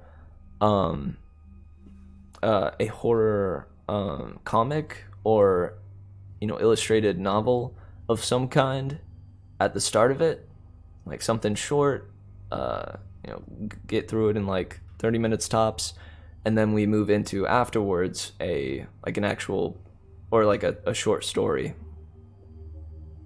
or two. I think that would be good. I can dig it. I'm down with that. Heck yeah. Right, let me switch over to this cam. Bring back burning Snoopy. Look at that hunka burning love. Mwah. Mwah. I love that dog. Don't tell him I said that. Don't tell him. Just kidding. You can tell him. But he probably won't listen. Yeah, dude, he's so unresponsive. Dude, I know. I miss Snoopoo too. Snoopoo. I like that nickname for him. Snoopoo.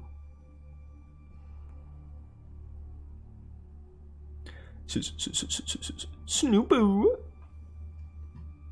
Check it out.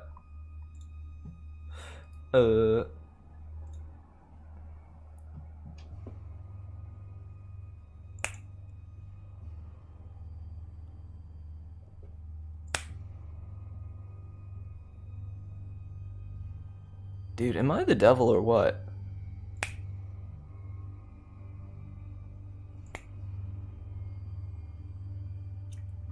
The power.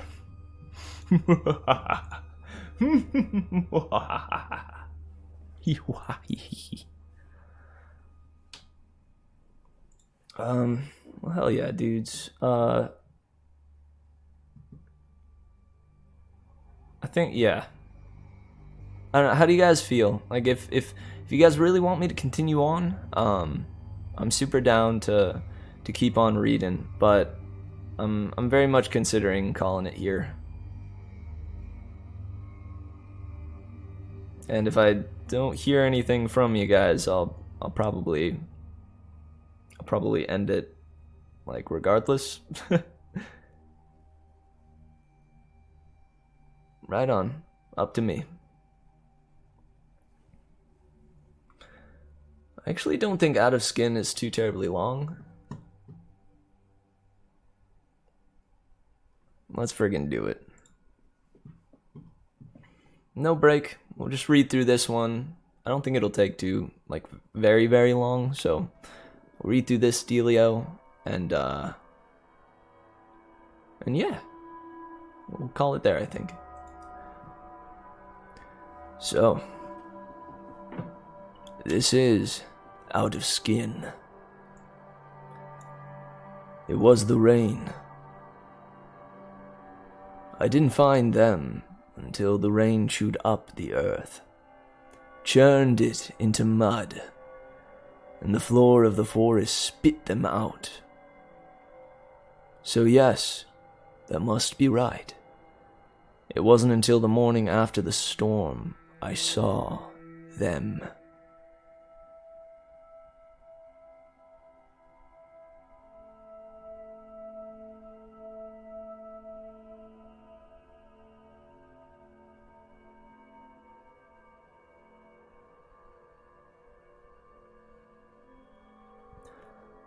There were half a dozen of them, maybe more. A heap of wet skin and decaying cloth, crowded inside a dark pit I'd never seen before. My first thought was, who could have done this? My mother? My father? My cousin?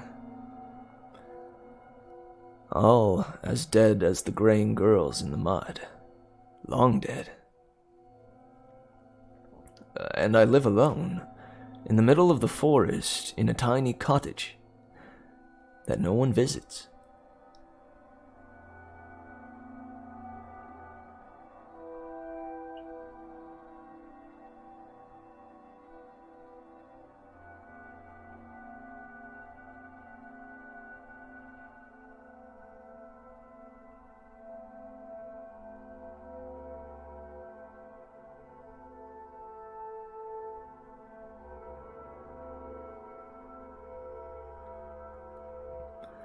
I slept. Oh. It was dusk by the time I finished filling up the dirt. God forgive me. I slept, wretched, damp, and dirty, while through my window the moon shone clean and white as a skull.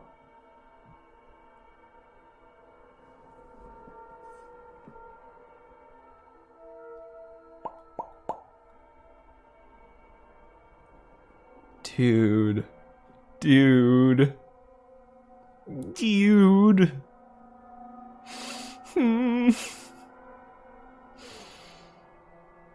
I kind of feel like that would be a good spot to end on. You know, do that whole like cliffhanger thing where, ooh, you gotta come back next time to figure out what the heck is up with these skinned girls. Yeesh.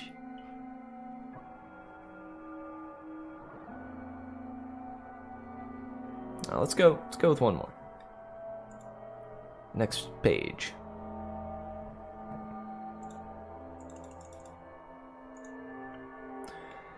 It rained again that night. Almost too loud to sleep, but I did sleep. And when I woke, there was something growing from that pit. A tree. But its surface didn't feel like bark. It felt like...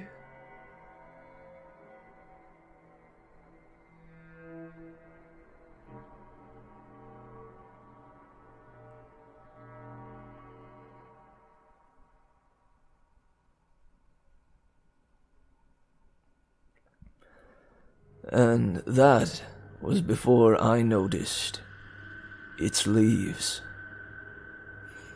They were hands.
But I live here, and I am not strange. I am a good person, a good woman. So foolish, laughs the meat of my house. So foolish.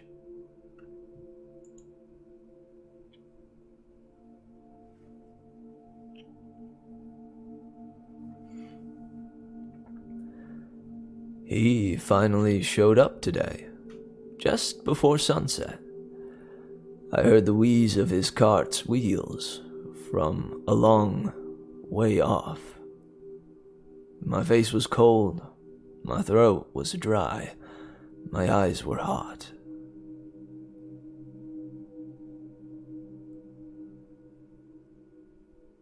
A very fine evening to you.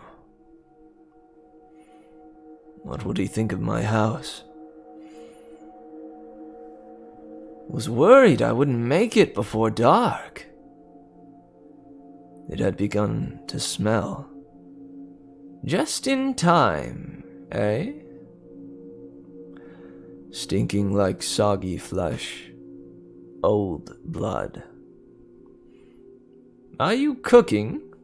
I'm famished.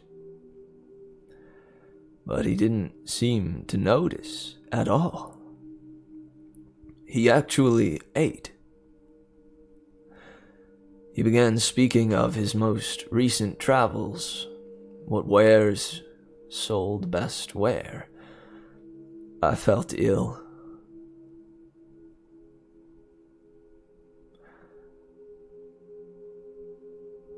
Then it was local town gossip, just like always. Then it was local town gossip, just like always. His health, the weather, new stock. I told him I knew about the girls. He feigned ignorance. I said, the girls from town, I've seen them. I know what you did. I said for him not to worry, that it was all taken care of. I buried them. Were there more in his cart, I wondered. He didn't stay to kiss my throat this time. He became very pale and said he had to leave. As he pulled away, their skin began to peel with him.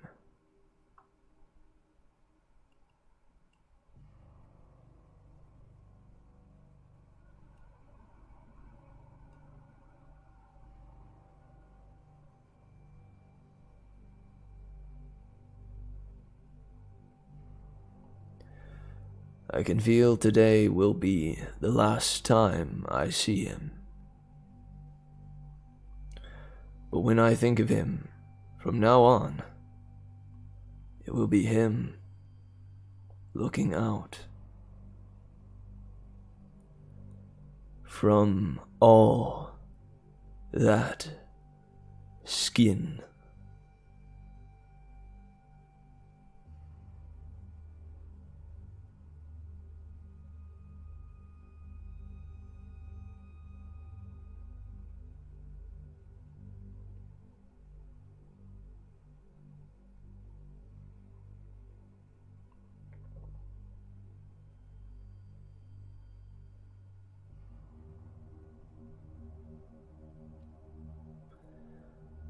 The end.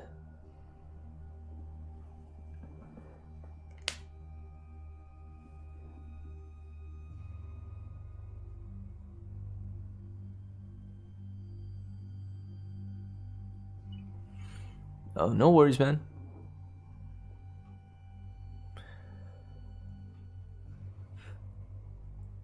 Come and go as you please. Okay, bleh. Blah, blah, blah, blah, blah, blah. That was spooky, dudes. It was probably just because it was new to me, but I think that one was more chilling than even the Enigma of Amigara Fault. I don't know. What do you guys think?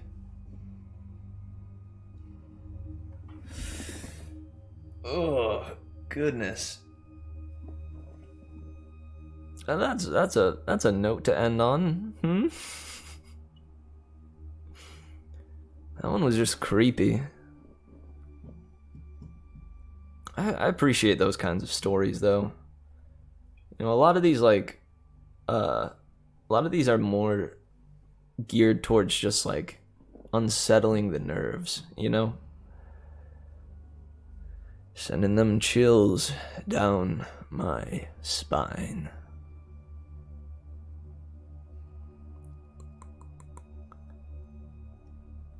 Well, cool beans. Nice. Well, we went for about like nearly 2.5 hours, and I actually went this time without breaks. Go me. Yeah, thankfully, like this time, I don't know. I think breaking it up with these like comics made it a little bit easier. You know, not quite as much vocal usage, which makes it a little easier to jump into each one after the other. But yeah, this was a good night. I love the Enigma. That one is a classic for me. And A Favor for a Favor was, I think, even better than Picture This. In my own opinion, of course. But yeah, we've seen that writer before. I have a feeling we'll probably see that writer again. Kava. I like how when you say the person who wrote that's name, kind of sounds like you're doing a ritual or like summoning something.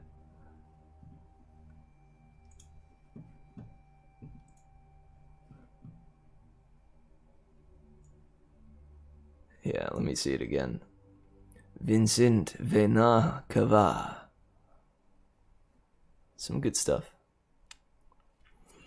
Okay, guys. Well, shake out your feels and fears. Remember that this is only literature.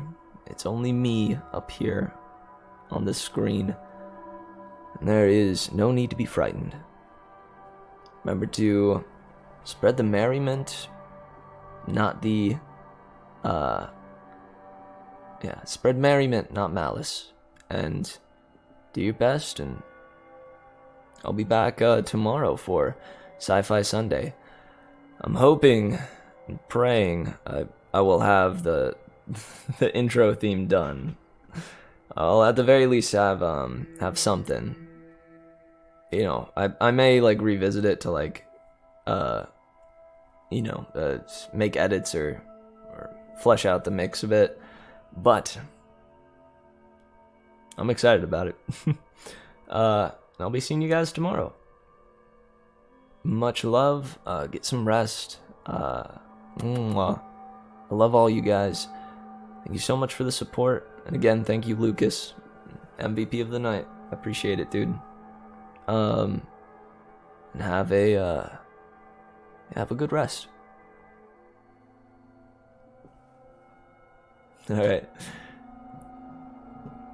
Peace out, guys. Let me get.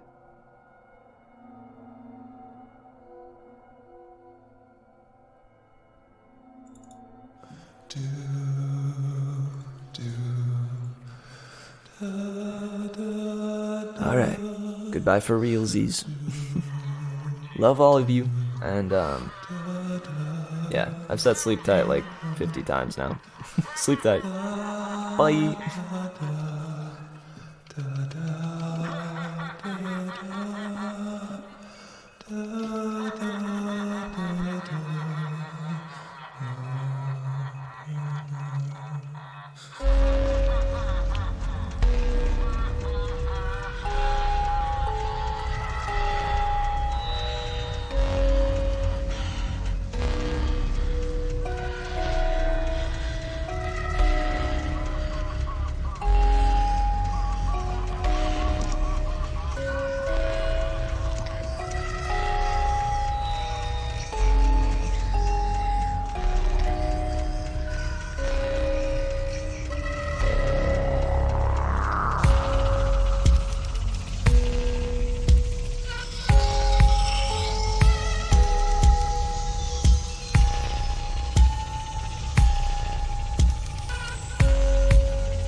Gives me the willies every time I think of it.